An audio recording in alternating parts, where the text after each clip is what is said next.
Tourist family அயோத்திக்கு அப்புறம் சசிகுமார் நடிக்கிற எல்லா படங்களுமே தரமா இருக்கு. அதே மாதிரி தான் இந்த டூரிஸ்ட் ஃபேமிலி வந்திருக்கு. இந்த படம் ராதாமோகன் அவர்களோட பிளேவர்ல இருக்கு அப்படின்னு எல்லாரும் சொன்னதுனாலதான் இந்த படத்தையே போய் பார்த்தேன். ஏன்னா நான் அந்த அளவுக்கு ஒரு ராதாமோகன் கண்ணி. படத்தை போய் பார்த்தா உண்மையாலுமே ராதாமோகன் படத்தோட பிளேவர் மாதிரி தான் இருக்கு. அவ்வளவு சூப்பரா இருக்கு. மொழியில இருந்து தொடர்ந்து அவருடைய படங்களை பார்த்துட்டு இருக்கிற ஒரு டைஹார்ட் ஃபேனா நான் சொல்றேன். இந்த படம் உண்மையாலுமே ராதாமோகன் பிளேவர்ல தான் இருக்கு. அது போக இதுல இளங்கோ குமரவேல் அண்ட் MS பாஸ்கர் இந்த மாதிரியான ஆட்கள் இருக்கிறதுனால இன்னும் அதிகமா பிளேவர் கொஞ்சம் தூக்கலாவே இருக்குது. இந்த படத்துல சசிகுமார் அவர்களோட ஆக்டிங்கா இருக்கட்டும், அந்த முள்ளின்ற சின்ன பையனோட ஆக்டிங்கா இருக்கட்டும், சுப்ரம் மேமோட ஆக்டிங்கா இருக்கட்டும், யோகி பாபுவோட ஆக்டிங்கா இருக்கட்டும், அவங்களுக்கு பையனா வர அந்த இன்னொரு பையனோட ஆக்டிங்கா இருக்கட்டும், எல்லாரோட ஆக்டிங்குமே நல்லா இருந்துச்சு. ஓவரால் எல்லாரோட ஆக்டிங்குமே செமையா இருந்துச்சு.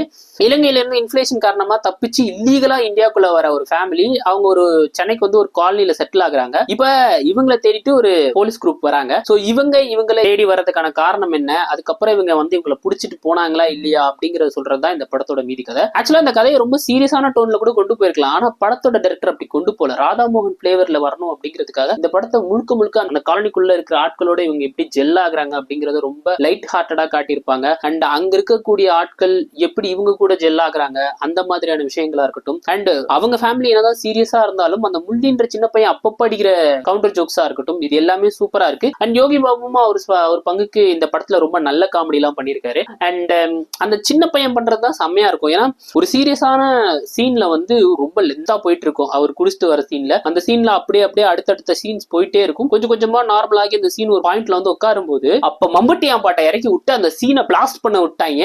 தியேட்டரே பிளாஸ்ட், சரியான சிரிப்பு சத்தம். அது ஸ்டாப் ஆன அடுத்த நிமிஷமே அந்த சின்ன பையன் ஸ்டார்ட் பண்ணாங்க பாருங்க, அதே பாட்டுக்கு அப்ப தியேட்டர் எல்லாம் தெரிச்சிருச்சு. சரியான சிரிப்பு சத்தம். ஏன்னா அந்த அளவுக்கு அந்த சீன் பிளாஸ்டா இருந்துச்சு. சோ அதுக்கப்புறமா அப்படியே கொஞ்சம் கொஞ்சமா அந்த படத்தை கொண்டு போய் ஒரு ஃபீல் குட்டான ஒரு ஃபீலை கொடுத்து படம் வந்து முடியுது. ஆக்சுவலா இந்த படம் வேற மாதிரி முடிஞ்சிருமோ, அப்படி முடிஞ்சிருமோ, இப்படி முடிஞ்சிருமோ, நமக்குள்ள ஒரு பக்கு ஃபீலிங் இருந்துட்டே இருக்கும். பட் கடைசியில கிளைமேக்ஸ் வந்து இந்த ஹாப்பி எண்டிங் கிளைமேக்ஸ் வந்ததுதான் நமக்கு ரொம்ப சந்தோஷமா இருக்கு. ஆக்சுவலா ஒரு ஃபீல் குட்டான படத்தை, ஒரு சூப்பரான படத்தை பார்த்ததுக்கான ஒரு ஃபீலிங்கை கொடுத்துச்சு. மறக்காம உங்களால முடிஞ்சா ஃபேமிலியோடு போய் இந்த படத்தை பாருங்க.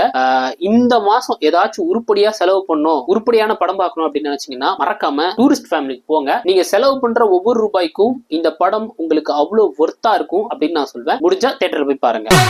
மறக்காம சர்ப்ரைஸ் பண்ணுங்க.